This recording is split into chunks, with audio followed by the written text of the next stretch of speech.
अनेक अनेक प्रयासों से सुंदर तरीके से क्यों बचते हैं? भगवान के भजने वाले चार हैं। उन चारों में से आप कौन हैं, ये आपको निर्णय करना पड़ेगा। भगवान को भजने वाले चार हैं, उन चारों में से आप कौन हैं? चतुर्विधा भजन्ते मां जनाः सुकृतिनो अर्जुन। कृष्ण कन्हैया अर्जुन को बता रहे हैं कि चार प्रकार के भक्त मुझे बसते हैं। आर्तो जिज्ञासुर अर्थी ज्ञानी च भरत। चार प्रकार के अर्थार्थी। पहला भगत है भगवान का अर्थार्थी। अर्थात जो सांसारिक पदार्थों के लिए भगवान को भजता है। मेरा मकान बन जाए, मेरा महल बन जाए, मुझे गाड़ी आ जाए, सांसारिक पदार्थ, ये पहला भगत है। दूसरा जिज्ञासु।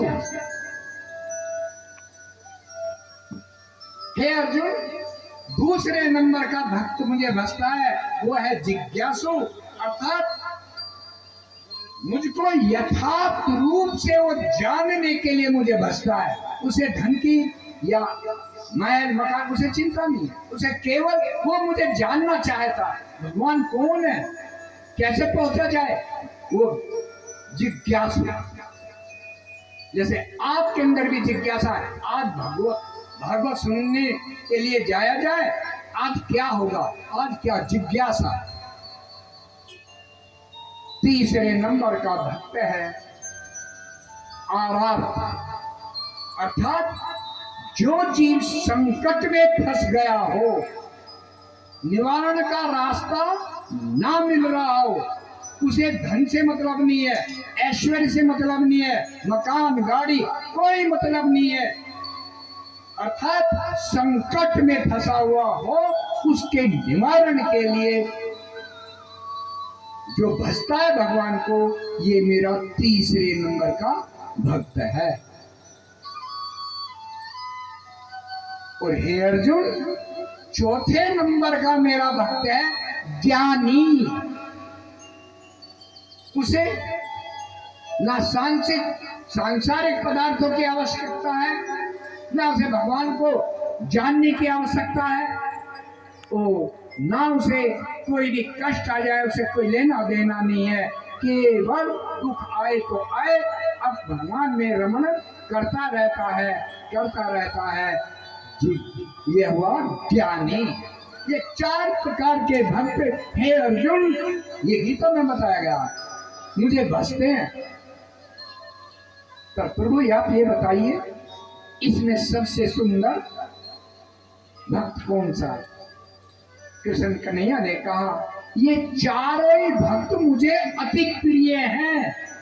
प्रिय नहीं, अति प्रिय। कारण कुछ भी हो भजने का, अति प्रिय है। बस इतना है, ज्ञानी मेरा स्वरूप है, तो मेरा स्वरूप। भक्त मुझे ये चारों ही प्रिय है। बोलो वृंदावन बाके बिहारी लाल।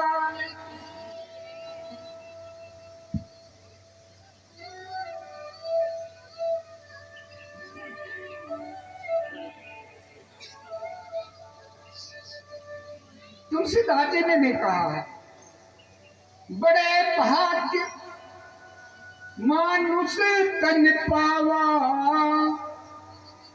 सुर दुर्लभ सब ग्रंथ ही गावा। सभी ग्रंथों ने, महापुराणों ने, उपनिषदों ने, 6 शास्त्र, 18 पुराण, 11 उपनिषद, सभी ने गाया है कि ये मानव है, बड़े भाग्य से मिलते हैं। जब हमने पूर्व जन्म में कितने पुण्य किए होंगे तो हमें मानव की देह मिली, और इस मानव की देह को भी हम सार्थक अगर ना बना पाते हैं तो हमारे मानव देह ग्रह करने का कोई लाभ नहीं। जो जीव ये तो सब समझते हैं, जो हम करते हैं वो पशु पक्षी भी करते हैं। भेद क्या रहा फिर अगर हम उसे ऊपर ना गए? पशु पक्षी भी संतान की उत्पत्ति करते हैं, वो भी अपने संतान से बहुत लाड और प्यार करते हैं,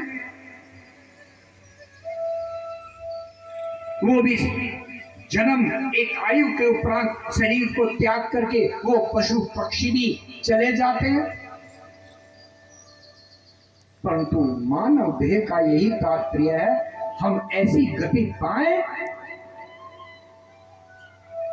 जो संसार में देवों के लिए भी दुर्लभ है, देवताओं के लिए। और कहा है सुर दुर्लभ सब ग्रंथ ही गाओ, और ये ग्रंथों ने गाया, प्राणों ने गाया कि मानव देह सबसे श्रेष्ठ है। ये देवता भी चाहते हैं हम सीख जाएं, मृत्यु लोक में जाएं और वहां भागवत इत्यादि सुने और वैकुंठ को पधार जाए। परंतु जीव मोह माया में ऐसा फंस जाता है, वो सब भूल जाता है। कलयुग में केवल और केवल भगवान की प्राप्ति का सरल साधन एक ही बताया है। देव जी ने ये परीक्षक को बता रहे हैं, और वो है भागवत कथा। सभी कष्टों का अंत, सभी पाप जिससे विध्वंस हो जाए वो भागवत। और व्यासपीठ, सभी व्यासपीठों ने कहा जो भी आपके दोष हो व्यासपीठ पे छोड़ जाइए, हम लेने के लिए तैयार हैं, कोई भी दोष।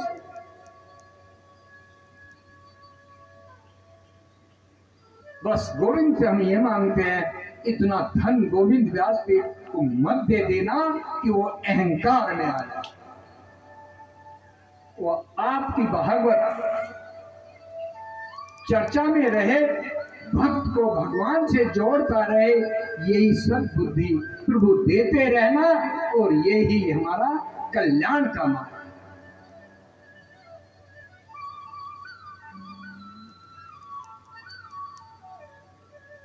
एक बहुत सुंदर प्रसंग आया गज और ग्रह का।